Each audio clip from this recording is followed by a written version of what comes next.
नमस्कार, सभी दर्शकों का स्वागत है फिर से हमारे चैनल में। जैसे कि लगातार 2 दिनों से हमने खबर सुनी है, एक तो जेएनयू से और दूसरा जो है कल जो दिल्ली में हुआ है उसका। लेकिन बात करेंगे जेएनयू की, एक प्रीमियम इंस्टीट्यूट भारत की और वहाँ पर हमारे ही प्रधानमंत्री के लिए कुछ अपशब्द बोले जाते हैं और ये अभी नहीं है, ये काफ़ी सालों से हो रहा है। तो जो माइंडसेट बच्चों का तो नहीं बोल सकते, जो स्टूडेंट्स का है, वो किस तरह से ये कुछ लेफ्टिस्ट लोग हैं, ये डेवलप करते हैं और इतनी हिम्मत बढ़ जाती है इन स्टूडेंट्स की, जो प्रधानमंत्री के लिए बुरा सोचते हैं। तो अब तो शायद ऐसा होने वाला उल्टा करना चाहिए जिस तरह से नक्सलवाद के ऊपर कंट्रोल किया है भारत सरकार ने, उस तरह से अब जब अर्बन नक्सलवाद का बात आता है तो ये ज़रूर होना ही चाहिए और इन लोगों को सबक सिखाना चाहिए। तो आइए इसी के बारे में हम चर्चा करेंगे और चर्चा के लिए हमने आमंत्रित किया है सुप्रसिद्ध वकील, सुप्रीम कोर्ट के lawyer, advocate Pankaj Joshi ji. Sir thank you आप हमारे साथ जुड़े। जी नमस्कार मैडम और आपके सभी दर्शकों के लिए बहुत-बहुत नमस्कार। सर अभी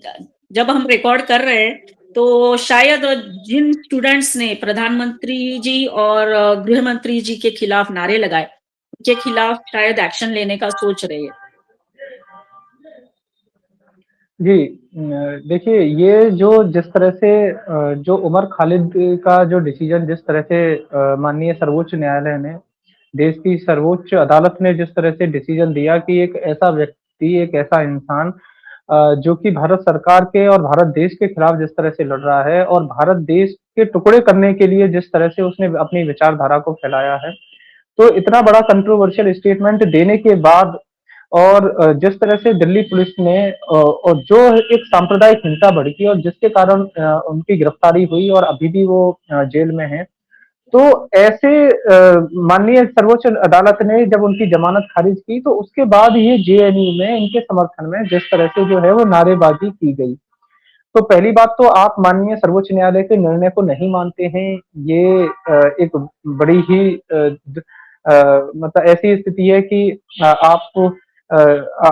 अपने आप को वैसे संविधान के समर्थक कहते हैं और फ्रीडम ऑफ स्पीच के समर्थक कहते हैं, लेकिन जब आपकी आस्था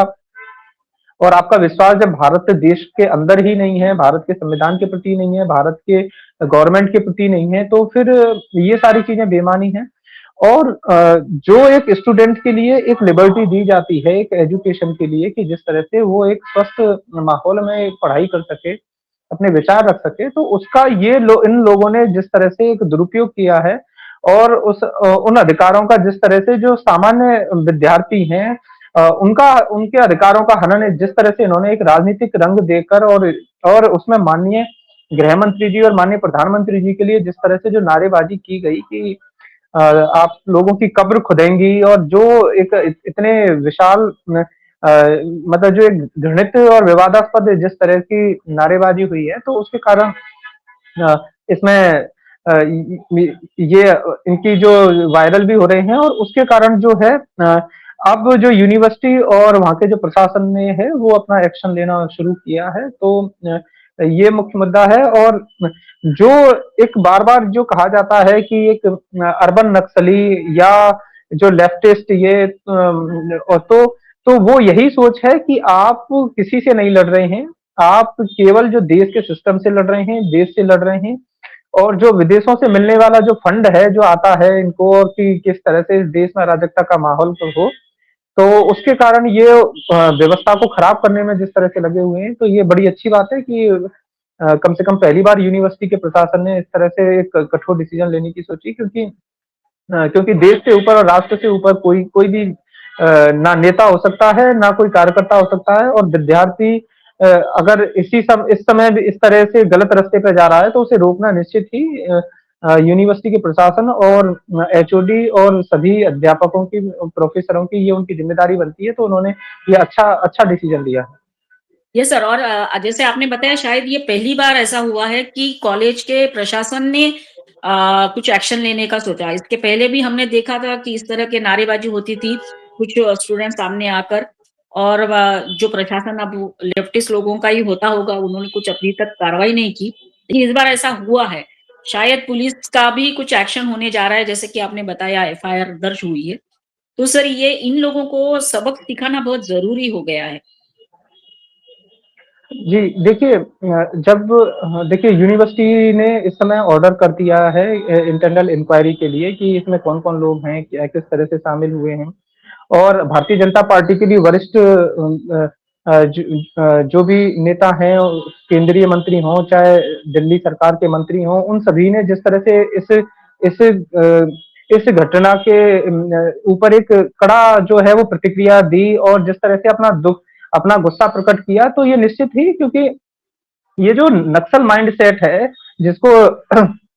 जिसको जो वरिष्ठ नेताओं ने कहा कि राहुल गांधी जी और कांग्रेस पार्टी जिस तरह से ये जो अर्बन नक्सल और नक्सलिज्म के लोगों का सपोर्ट करने में लगी है, जब ग्राउंड में जाते हैं तो वो हमारे ही जवानों को हमारे हमारे ही अर्धसैनिक बलों के जवानों को जिस तरह से उनकी जान ले रहे हैं और यहाँ जब ये मेट्रो सिटीज में आते हैं, महानगर में आते हैं, तो यहाँ पर जिस तरह से जो है जो हमारे नए बच्चे हैं जो जिनका जो ब्रेन चाइल्ड जो है उसको पढ़ाई में लगना चाहिए और उसमें ये सिखा दिया जा रहा है कि आप सिस्टम से लड़िए, तो ये दोनों चीजें इतनी गलत हैं। आपको सबसे पहले सेंसिटिव अगर करना है तो आप ये करिए कि आप किस तरह से इम्प्रूवमेंट कर सकते हैं। देश में राइट, ऑलरेडी जितने भी ऑलरेडी चैलेंजेस चल रहे हैं, तो उसमें आप एडमिनिस्ट्रेशन का, पुलिस का, गवर्नमेंट का हेल्प करिए। तो उसमें उसमें आप लगाइए। आपने बस कह दिया कि ये एक परेशानी है। तो अगर आज हमारा भारत एक अंडर डेवलपिंग नेशन है, तो उसमें आप और ज्यादा व्यवधान पैदा कर रहे हैं। अगर कहीं कोई किसी तरह की समस्या है, तो आप उसमें सपोर्ट दीजिए, आप अपने उसमें। लेकिन बेवजह की लेजिटिमेट व्यवस्थाओं को खराब करने में जिस तरह से आप लग जाते हैं, आपने एक ग्रुप बना लिया और उसका उपयोग फिर जिस तरह से आप भारत को डिफेम करने के लिए विदेशों के जो भी एनजीओ हैं उनके साथ आपके जो जिस तरह से टाई अप हो रहे हैं, तो ये कहीं ना कहीं बड़ी वो है। और मैं तो सभी जो भी अच्छे बच्चे हैं उनके माँ बाप से भी निवेदन करूंगा, कम से कम अपने बच्चों को ये इस बात का सीख रहे हैं कि वो जेएनयू जैसी या अन्य यूनिवर्सिटियों में जाके, क्योंकि जो बच्चा होता है वो पता नहीं किसके प्रभाव में आ जाए, किसके इन्फ्लुएंस में आ जाए। कोई गाड़ी लेके चल रहा है उसके इन्फ्लुएंस में आ जाए, कोई नए कपड़े पहन के आ रहा है उसके इन्फ्लुएंस में आ जाए, कोई अपना टसन दिखा दिखा के बहुत से लोग ऐसे नए बच्चों को इन्फ्लुएंस कर लेते हैं। तो सामान्य परिवारों के जो बच्चे जाते हैं वो कहीं ना कहीं फिर उस आइडियोलॉजी में चले जाते हैं। और ऐसे कई कई कई वरिष्ठ उसमें कुछ प्रोफेसर भी शामिल हैं, कुछ अन्य ऐसी मीडिया पर्सनैलिटी से भी जुड़े हैं जिनको क्योंकि वो तो उन शब्दों के जो चक्रव्यूह रहता है उसमें खेलते हुए कितनी आसानी से चीजों को रख के और बचे रहते हैं। लेकिन जो एक बच्चा रहता है उसका ब्रेन उन चीजों को समझ नहीं पाता है और वो उन्हें अपना सीनियर मान के, अपना गुरु मान के, क्योंकि क्योंकि हमारे यहाँ भारतीय सभ्यता में अपने वरिष्ठों को जिस तरह से एक सम्मान देना सिखाया जाता है, तो उनकी बातों को फॉलो करना सिखाया जाता है। तो और उसका मिसयूज इस तरह के जो आइडियोलॉजी वाले जो लोग हैं वो कर लेते हैं और उसे सिस्टम के खिलाफ ही लगा देते हैं। तो यस, हमें अपने बच्चों को भी ये समझाना होगा कि आपको किसी के प्रभाव में आने की बजाय हमेशा उस पर क्वेश्चन मार्क रखें और कहें, और अपने परिवार का भी उससे अटैचमेंट जो है वो छूटे नहीं। यस सर, क्योंकि कई बार आता है कि वो उन्हीं प्रोफेसरों, उन्हीं सीनियरों और उन्हीं के टच में रह जाता है, अपने परिवार से कट हो जाता है। तो इससे कहीं ना कहीं जो सोशली रूप से जो एक डिस्कनेक्शन जो बढ़ता है, वो चीजें हैं, वो अपने ही परिवार को छोटा मानने लग जाते हैं। और इस तरह से वो अपने भारत देश के खिलाफ वो बाद में चीजें बढ़ती चली जाती हैं। तो ये जो एक नैरेटिव जो है, और और फिलहाल ये जो इवेंट जो हुआ है, जो जिसमें कि सर्वोच्च न्यायालय की आप अदालत को नहीं मानेंगे और इस तरह से आगे रहेंगे, तो ये तो निश्चित तौर पर बड़ा ही दुखद इंसिडेंट है। इसमें कठोर डिसीजन हो और चीजें आगे जिससे कि कम से कम और जो छात्र हैं वो भी सबक लें कि कम से कम हमें भारत देश के खिलाफ इस तरह से कम इतना तो बेसिक सेंस होना चाहिए कि हम किसके लिए लड़ रहे हैं। तो अ, तो तो ये एक स्वागत योग्य कदम है। और इसमें जो जो वहाँ की जो प्रेसिडेंट भी है, अदिति मिश्रा, जो जेएनयू स्टूडेंट यूनियन की जो प्रेसिडेंट है, अब उनका जिस तरह से जो बयान आया है, मीडिया में बयान आया है, और उसमें वो अब वो कह रही हैं कि जो है वो जो स्लोगन है वो इस तरह से जो है जो पब्लिक ऑर्डर और उस जो कैंपस की हार्मनी और सिक्योरिटी तो अब इन चीजों को ये तो आपको भी समझ ये तो पहले आपको भी समझना चाहिए कि हम क्या करने जा रहे हैं। तो अगर अब एक्शन अगर कोई चीज हो रही है तो अब ये कॉलेज एडमिनिस्ट्रेशन है वो डिसीजन लेगा और उसमें आगे जो भी एक्शन होगा वो उस इंटरनल इंक्वायरी के बाद होगा। तो ये हम सभी के लिए ये है कि हम एक अच्छा माहौल यूनिवर्सिटी में पैदा हो जिससे कि हमारे जो ज्ञानार्थ प्रवेश और सेवार्थ प्रस्थान वाली जो भावना है कम से कम वो हो, ना कि ये कि हम आए और आके हमने एक हुड़दंग करना सीख लिया और फिर उसके बाद फिर जहाँ कहीं भी अपने जिले में वापस लौटे तो वहां पुलिस प्रशासन की नाक में दम कर रखा है। तो ऐसा ऐसा ना हो, कम से कम हम एक अनुशासित और व्यवस्थित नागरिक बने। यही यूनिवर्सिटी का मापदंड होता है और वही हमें सीख लेनी चाहिए। बिल्कुल। सर अभी अभी सर जैसे बात कर रहे हैं कि फॉलो करते हैं, तो ये वही प्लेस है जहाँ से टुकड़े-टुकड़े के नारे लगे थे। कन्हैया कुमार जो है उसको लेके घूम रहे अपोजिशन के लीडर। या फिर अभी सर हम देखते हैं कि काफ़ी सारे बड़े-बड़े लोग सर सोशल मीडिया पर ट्वीट कर रहे हैं, लिख रहे हैं कि इनको बेल नहीं दिया है उमर खालिद और शरजील इमाम को। उसमें सर प्रमुख नाम लेना पड़ेगा एक प्रसिद्ध इतिहासकार जो सो कॉल्ड है रामचंद्र गुहा, फिर बाद में वो टीएमसी की नेता है। सर ये सर क्या बताना चाहते हैं स्टूडेंट्स को या आने वाले जनरेशन को कि जो कुछ भी हमारे सुप्रीम कोर्ट ने डिसीजन दिया है वो गलत है। इस तरह की भावना बच्चों के मन में ये लोग अभी डालने की कोशिश कर रहे हैं। देखिए निश्चित निश्चित तौर पे ये जो क्योंकि इसमें देखिए क्योंकि जब जब एबीवीपी ने इस बात को कहा कि ये जो मानसिकता है इनके हिंदू धर्म को लेके टारगेट है, क्योंकि हिंदू धर्म के प्रति जिस तरह से ये आपत्तिजनक जो बयान है उसको कहते हैं और जो एक एंटी इंडिया थॉट जो रहता है और जो एक इंटेलेक्चुअल टेररिज्म जो है, एबीवीपी संगठन ने भी इस बात को दोहराया है कि ये जो है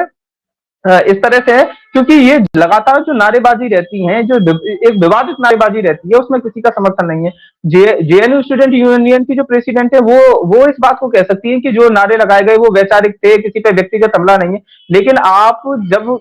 जब प्रधानमंत्री के लिए या भारत देश के खिलाफ ही जब आपके जो नारे लग रहे हैं तो ये तो बहुत एक्सट्रीम वो है ये। तो इसमें तो जो है अब दिल्ली पुलिस को शिकायत भी मिली है, दिल्ली पुलिस जो है वो उसमें लीगल ओपिनियन जो है वो भी लेगी। और अगर उसमें जिस तरह से कार्रवाई होनी चाहिए,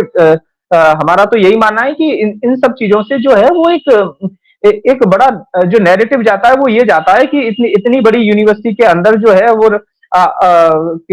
कोई भी देश के खिलाफ नारेबाजी हो सकती है और देश के और सर्वोच्च न्यायालय के खिलाफ भी नारेबाजी हो सकती है। तो ये अपने आप में बड़ी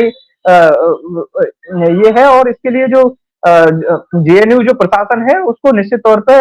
कड़ा जो है वो एक्शन लेना चाहिए। यही मानना है क्योंकि ऐसे इन्फ्लेमेटरी जो भी स्लोगन्स हैं उमर खालिद के लिए, शरजील इमाम के लिए या अन्य लोगों के लिए उनकी आड़ में इस तरह से जो जो देश के खिलाफ जो नारे हैं उनको कम से कम भारत देश तो सहन नहीं करेगा। बिल्कुल सर, आपने और करना भी नहीं चाहिए सर ये इस तरह की बातें कर के या फिर सर अभी जो देख रहे हैं हम लोग सोशल मीडिया में लगातार कोई ना कोई आके इनके साथ खड़ा हो रहा है या इनके बारे में लिख रहा है। तो एक नैरेटिव वॉर सर जिसकी बात हमेशा हम करते हैं वो चल रहा है ऐसा लग रहा है। लगातार सर मैं देख रही हूँ रोज कोई ना कोई एक बड़ा नेता आकर कह देता है कि अरे इनको बेल नहीं दी, ये 5 साल से जेल में है। तो अब इसको भी लड़ना पड़ेगा जो हम नैरेटिव वॉर की बात करते हैं। हमारे तरफ से जो लोग हैं राइट विंग के भी जो लोग हैं उनको भी अभी इस बात से लड़ना पड़ेगा कि ये नैरेटिव खत्म किया जाए या फिर ये नैरेटिव का प्रभाव अभी ना हो किसी के ऊपर। जी, बिल्कुल बिल्कुल निश्चित तौर पे ये एक निश्चित तौर पे एक इंटेलेक्चुअल जो वॉर जो है ये उसी में से एक है। देखिए क्योंकि देखिए कश्मीर में जिस तरह से हमारे जो सैनिक भाई हैं और वो जिस तरह से अपने प्राणों की आहुति देकर जिस तरह से उस जगह की रक्षा करने में लगे हुए हैं और और उसमें जो विपक्ष की पार्टी के जो लोग हैं वो जिस तरह से इस गंभीरता को इतने हल्केपन से कह देते हैं कि नहीं ये तो एक जो है स्टूडेंटों ने लगाया होगा, उन स्टूडेंटों को हवा कौन दे रहा है? ठीक है। राहुल गांधी जी जब मीडिया में बार बार रिपोर्टें जो आ रही हैं उसमें राहुल गांधी जी बार बार जैन जी का उदाहरण देते हुए और जिस तरह से प्रियंका गांधी जी ने भी जिस तरह से चुनाव आयोग को के अधिकारियों के लिए बोला, तो ये जो देश में एक अराजकता का माहौल जिस तरह से पैदा करना चाहते हैं ये एक और इसमें जो भारतीय जनता पार्टी है उसने निश्चित तौर पे ये कहा है कि इस तरह के जो एक्ट जो स्टूडेंट के हैं उनका उनका निश्चित तौर पे कंडेम होना चाहिए, क्योंकि आप ऐसी चीजों में प्रोटेस्ट करने जा रहे हैं और ये कोई एक तुरंत नहीं है, ये सोची समझी एक इनकी जो है वो है कि इतना ये जो एक्सट्रीमिस्ट जो नैरेटिव है उसको ये लोग लेके चल रहे हैं और उस एक्सट्रीमिस्ट में भी आप देश के खिलाफ लड़ रहे हैं, नेशनल यूनिटी के खिलाफ लड़ रहे हैं और उसमें ऐसी जिसमें इतने लोगों की मौत हुई हो, जिसमें 300 से ज्यादा लोगों को